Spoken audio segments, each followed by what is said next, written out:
Hello guys! Andito kami kay tatay. Dinalaw namin. Kasama ko si mother. Ayan. Si tatay. Ayan yung mga kamag-anak. Ayan si Itay Alejandro and Inay Natividad. Kayang kamag-anak niya dun sa taas. Dinalahan namin siya ng ayang cupcake at saka hot choco si tatay.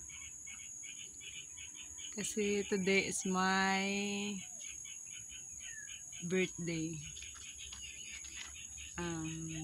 Makadalaw lang kay tatay at makasimba ay masaya na kami ni mother. Ayan siya. Tumaas sinay doon sa taas. Kaya tulad din na binigyan namin ng candle. Nag-explore rin kami dito. Nadaanan namin yung aunt ko na si Tia Norma Rasco, sila Kuya Adel Miquiabas, Lolo Jesus, Ate Margareta Miquiabas, Chuleta Sereno, sila Lolo Cesar, and Miriam Muya and Tata Eduardo Muya. Ayan guys, kay